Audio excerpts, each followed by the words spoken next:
Do you have questions about drip irrigation? Drip irrigation shouldn't be drip irritation. So we're going to run through drip irrigation basics here on the Garden Basics podcast today with the guy who wrote the book on drip irrigation, literally wrote the book on drip irrigation. It's called Drip Irrigation for Every Landscape and All Climates by Robert Kourik. He's written several books about gardening, and one of his bestsellers is this drip irrigation book. Robert, I guess we should just start off. Who is drip irrigation right for? Which gardeners, which situations should they consider using drip irrigation? Of course, drip is really important for those people who don't get any rain at all in the summer. So that's quite a few portions of the West and Southwest. But I grew up in St. Louis, Missouri, and we got 2 to 4 to 6 week droughts. And if you had a drip system like my dad had, you could turn it on in those droughts and just keep things moving along with a consistent water level, and your plants will do a whole lot better. So that's why the book says in all climates. We should point out that your book, Drip Irrigation for Every Landscape and All Climates, is now in its second edition. And there have been a lot of improvements in drip irrigation over the years. So if gardeners tried drip irrigation a decade ago or more, they should reconsider their aversion to it and check out what's new, because it's a lot better. There's less clogging going on now thanks to inline drip emitter tubing. Yes, there are a number of emitters, both punched in and inline emitter tubing, that are more self-cleaning than the old days, so to speak. Pressure compensating emitters now that are available both punched in and in inline emitter tubing, they keep the water regular enough that you can go 400, 500, 600 feet of tubing off of each valve and still get the same amount of water front to end. And one of the beauties of pressure compensating emitters is you can then install it on a hillside without any loss of pressure. Exactly. Technically, you could go straight up and down the hillside, but I always recommend just going topographically. Right. But you can have lots of parallel lines going down the slope. And now they have a drip line, inline emitter tubing, that has a check valve at every emitter, so that the water only drains back one slot back from the previous emitter. In other words, if you have emitters every 12 inches, the water only drains back 12 inches and stops. So you can have a tubing at the very top of the hill and tubing at the very bottom, and it won't drain everything out at the very bottom and cause a huge wet spot. That's a very good point you bring up, the fact that a drip irrigation system is made up of many parts that people may not consider. So let's run through the parts of a modern drip irrigation system, from the faucet all the way to the end cap. Okay, great. So what do we have at the faucet end? Well, the first thing you put is, if you don't have it built into your system, at each faucet in the garden, there should be a little brass air vacuum release fitting. It costs about $10, and it keeps your water from siphoning back into the house water system. So that people think, oh, I don't have chemicals, but if you're organic and you're using manure, it's nice to keep the manure from going back into your drinking water. So that's the first thing, regardless of whether you're doing drip or hose. So that would be called an anti-siphon valve? Well, it's not a valve. Atmospheric vacuum breaker is the technical term that I use, so that it keeps things from being a problem with siphoning back into your house. All right. So that atmospheric vacuum breaker is what should be screwed on to the faucet itself, the first thing. Yes. And out here in California, it's code that you have to have one at every faucet out on the exterior of the house. And then you mentioned check valves at each emitter, but you should probably also have a check valve there at the faucet as well. Yes. So that oftentimes is, well, this atmospheric vacuum breaker serves the purpose of a check valve. But you can have a check valve as a double backup just to be on the safe side. So I've done that in the past on systems that have well water. Okay. Just to make sure that things don't get clogged up in the process. But the next thing that you put on the system basically is a filter. And the biggest mistake that people make is they put the filter just by arbitrary thinking after the pressure regulator. The pressure regulator reduces the pressure from city water of 60 to 90 psi pounds per square inch to 25 to 45 pounds per square inch, so the fittings don't blow apart. But the biggest mistake I've seen is people just arbitrarily put the pressure regulator after the atmospheric vacuum breaker. But we want to put the filter there so that you have city pressure to flush the filter. Okay. So you get a filter, it's called a Y filter, and it has a little valve on the chamber that holds the screen for filtering, has a little valve valve, and you can open that up and it strips with the pressure of the city water, strips stuff off the screen to help flush it without having to take it apart. And this is very important when it comes to well water, because you get big enough particles that you can flush them off 3, 4, 5 times a summer as needed. So after the filter comes a pressure regulator. What I use is a sandier pressure regulator because they're the sturdiest of all pressure regulators. In fact, in my video on pressure regulators on YouTube, I drive a truck over the pressure regulator and it doesn't break. Only this one manufacturer can you do that.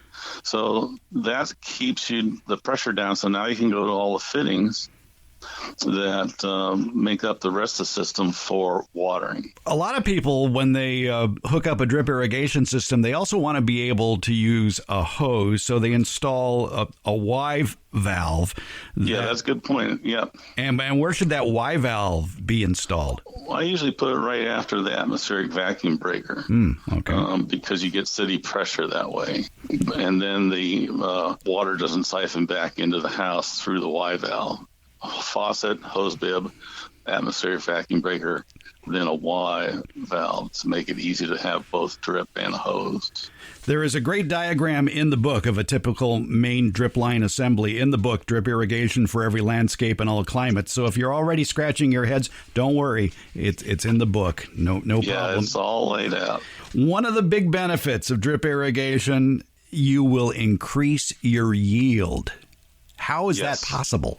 I have a whole ebook on my website on just this topic because it's so strange to people. I think, oh my God, how's that possible? They go at great lengths to explain it. But basically, if you turn on the drip on a regular basis and keep the soil moisture consistent, the roots don't go into any shock. Now, we're not talking about wet soil. Some people get carried away and turn the system on too long. We're talking about so moist that you can hardly see the color difference.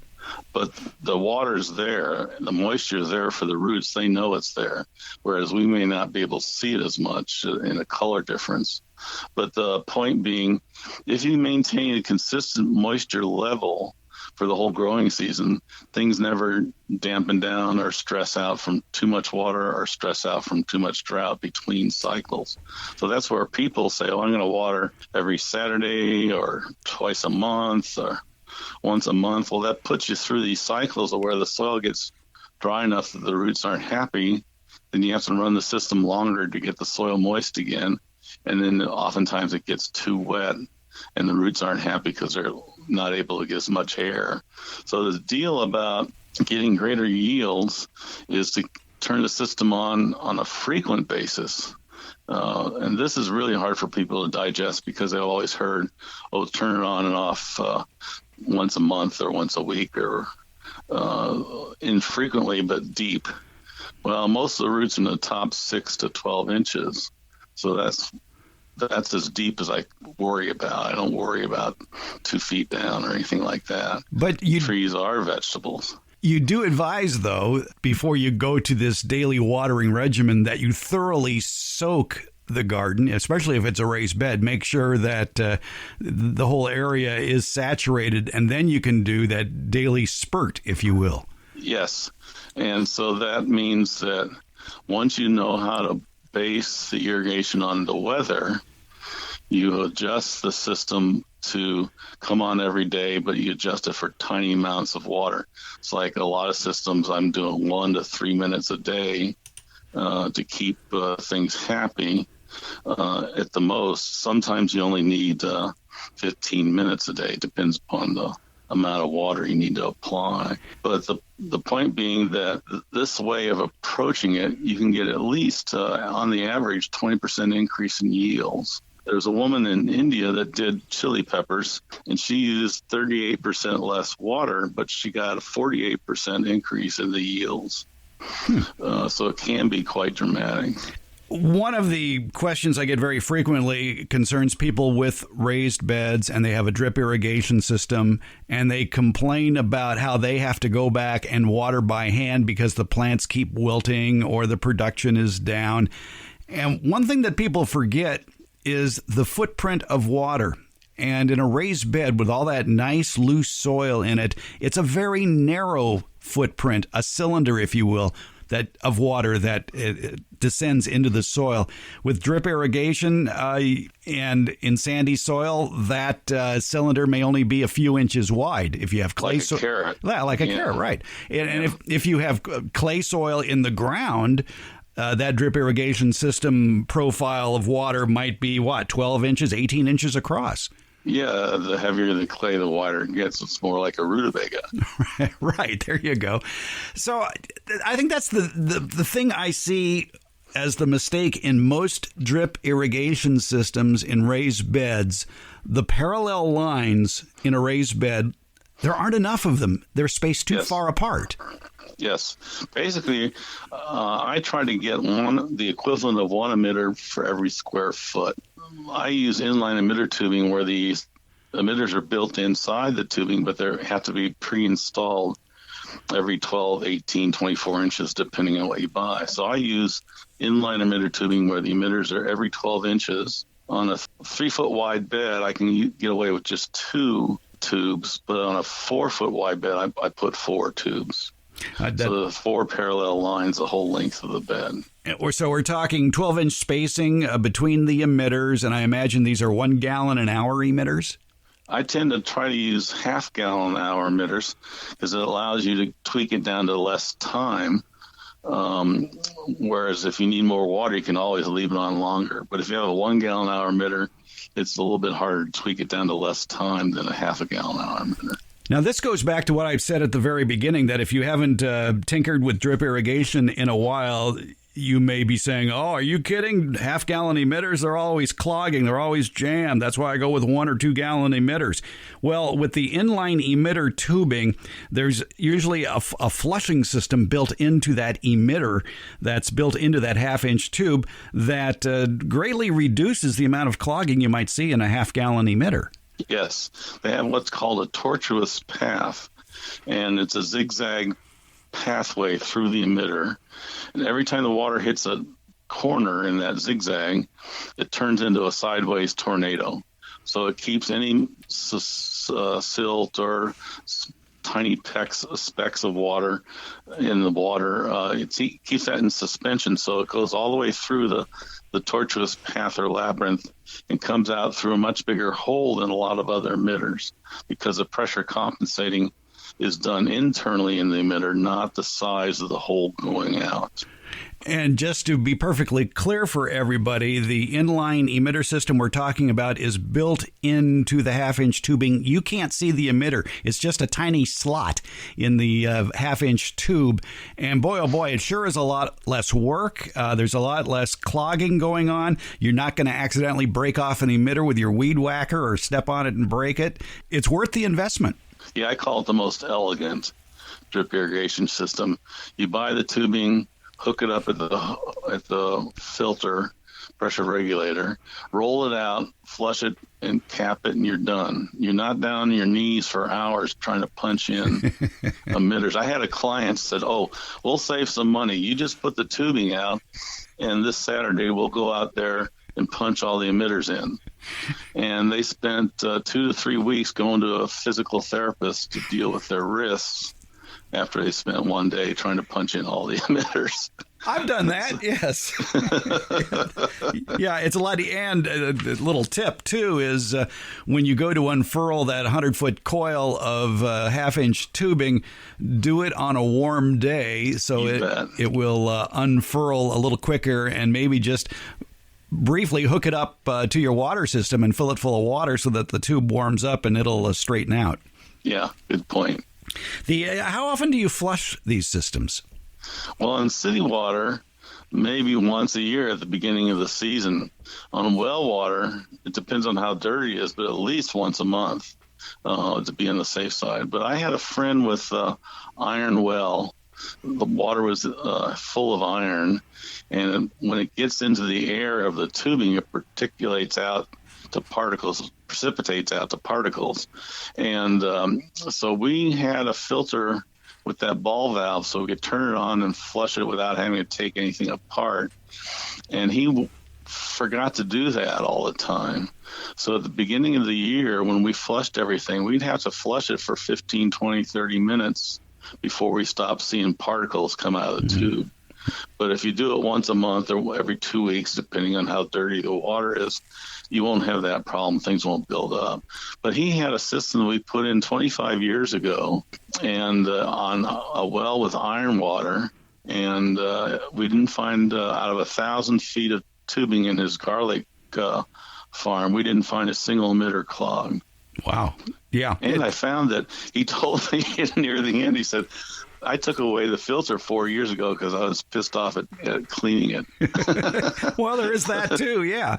And it still didn't clog. Wow. All right. Yeah, it's like I say, the improvements that have been made to drip irrigation systems over the years is phenomenal. So if you are reluctant to try it because you've heard of bad experiences of yourself or others of 10, 15 years ago, go back, try it again. Yep.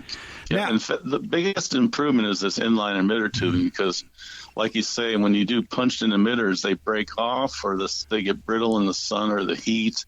You hit them with a hoe. It's just a nightmare. I have friends that every spring they're out there on their knees looking for the holes in the tubing to patch up the hole and put another emitter in, and it takes hours. Can you bury inline emitter tubing under, say, mulch? You can. I always put my drip tubing on top of the soil and cover it with mulch so you don't see it. You can bury it if you don't have gophers. We have gophers where I live, and they'll just so-called smell the water and go straight for it. But in cities, my friends have city lots where there's no gophers. You can bury it 6-12 inches down and water just the roots, and you don't even see a wet spot on the surface because the roots are 6-12 inches down. They get well watered, and you can sunbathe on top of the soil while you're irrigating.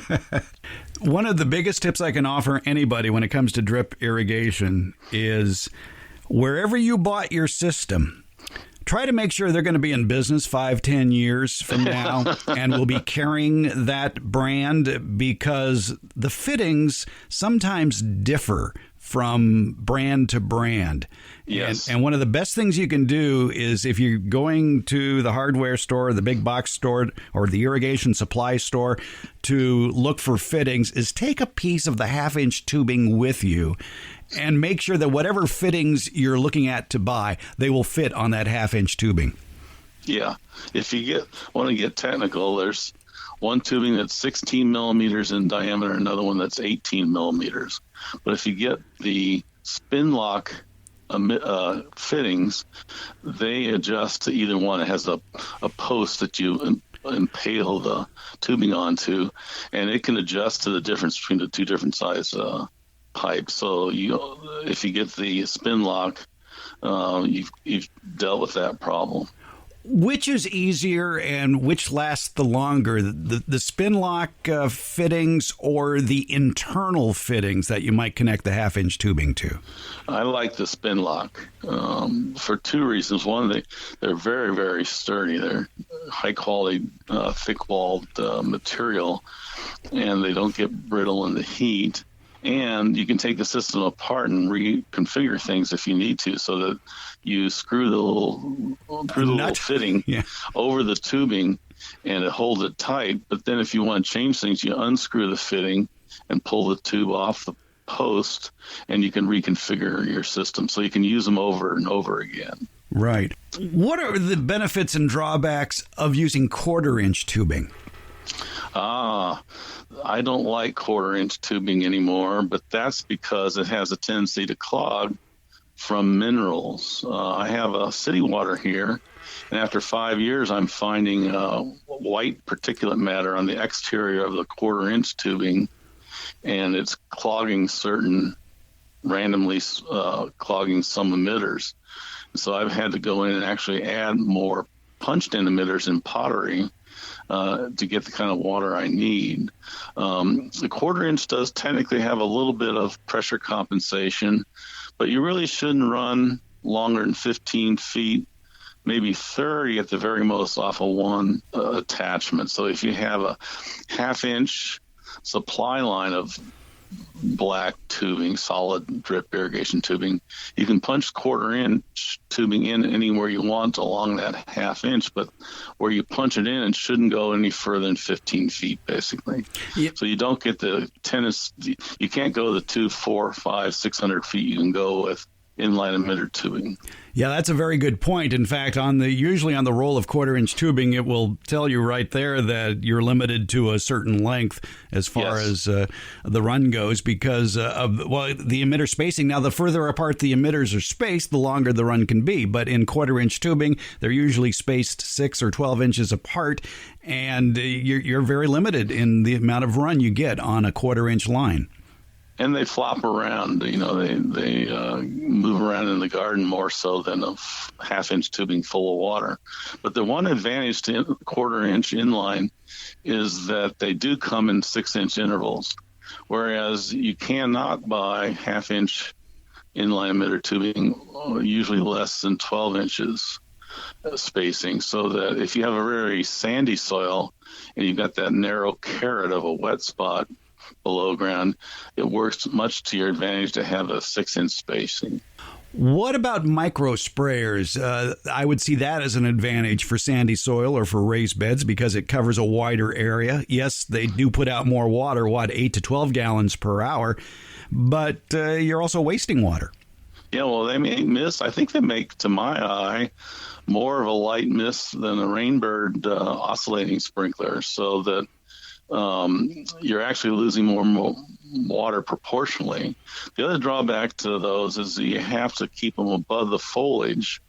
If you have a sprayer like that and you've got it in your tomato patch, it hits the foliage of the plant and just drops down. You got all these shadows on the other side of the plant that are not getting moisture. So it's hard to do with plants like tomatoes, but it works very nicely with lettuces. If one is looking for an online drip irrigation company, the DripWorks folks up in Willits, California, have a lot of different types of equipment you can use in drip irrigation. And speaking to this very problem you're talking about micro sprayers hitting the foliage and therefore not going as far, they have an interesting one that is sort of like an upside down V. It's on a stake and the water comes out in a fan, a 360-degree fan, but it's pointed downwards at about a 45-degree angle, so you do get a wider berth of water down there.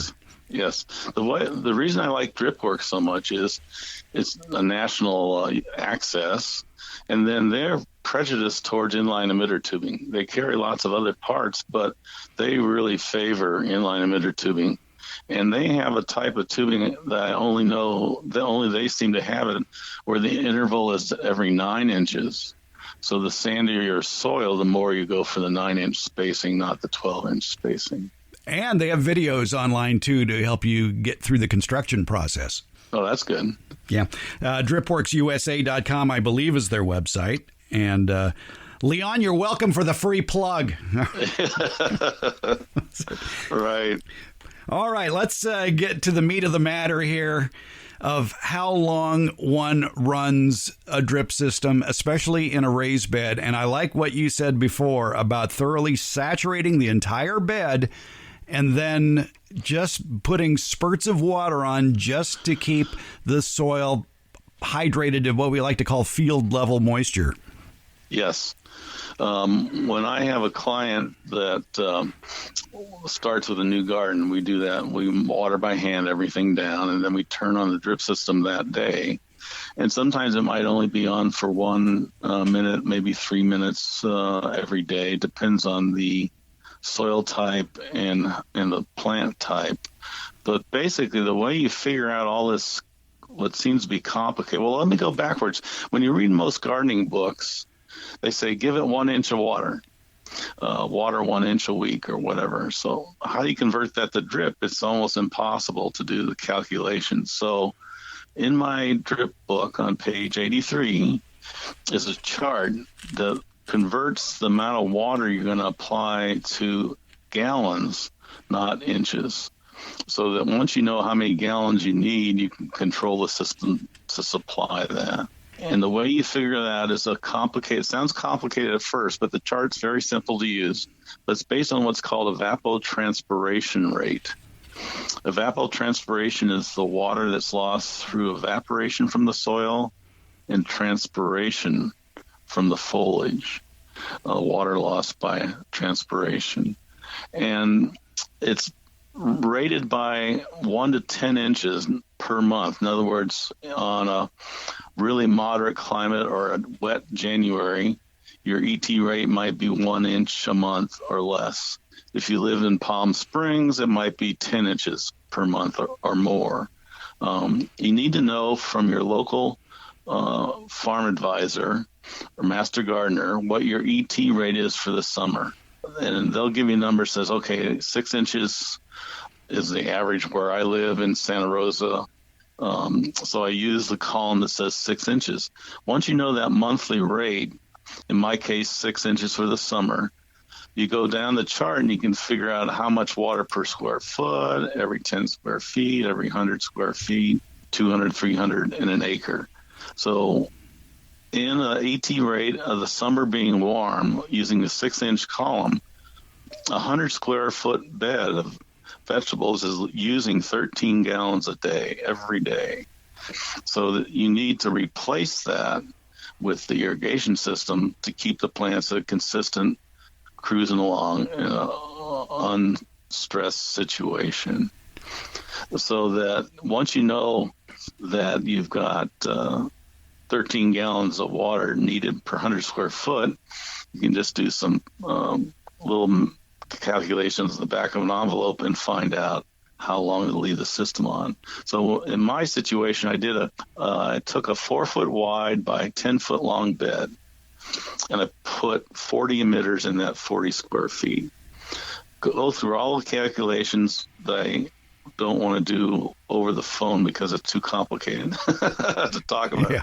What it ends up being, using 1 gallon hour emitters to keep my vegetable bed happy, I need to run the system 7.5 minutes every day.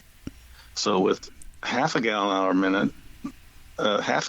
emitters, I run the system 15 minutes every day, which is a lot longer than a lot of people are used to doing.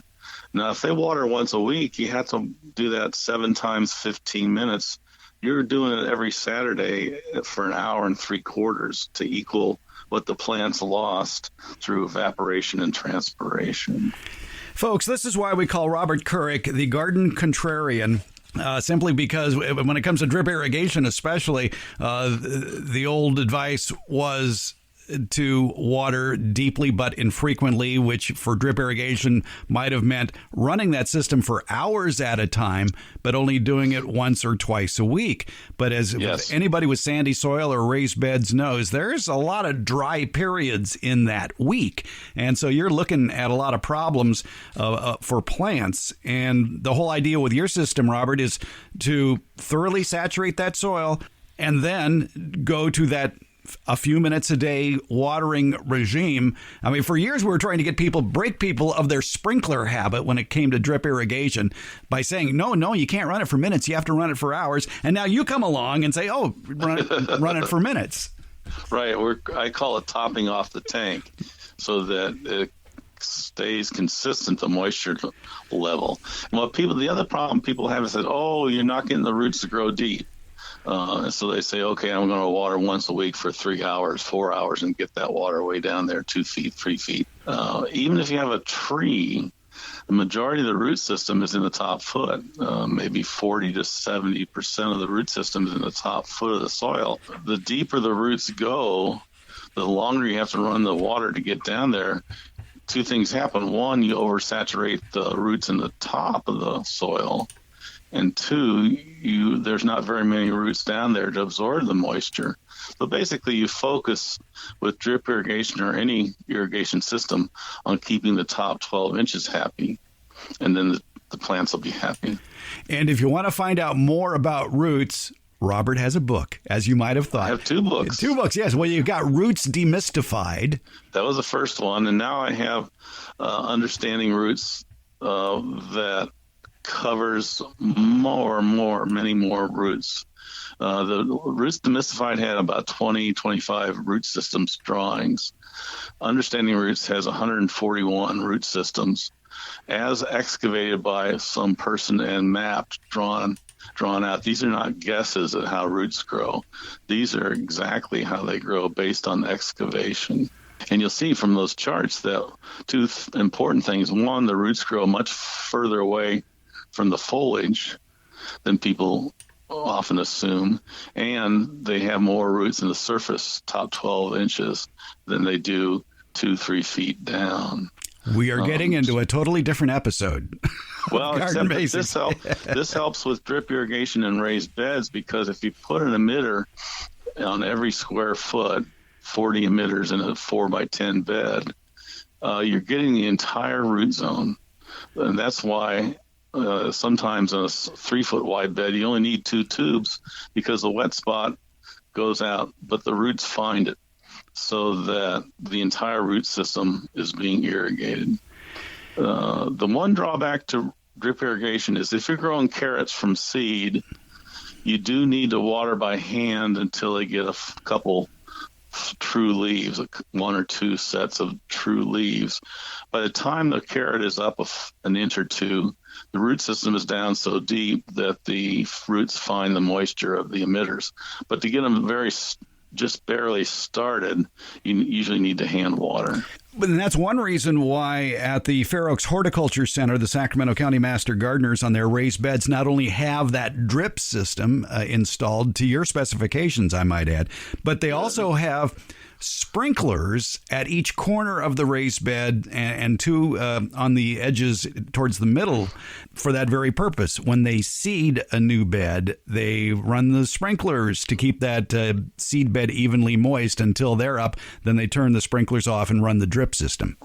Right. Now, if you are using bean seeds, you can put them kind of near the emitter, and you don't really need to oftentimes use the sprayers, but it won't hurt. Carrot seeds is definitely a different situation.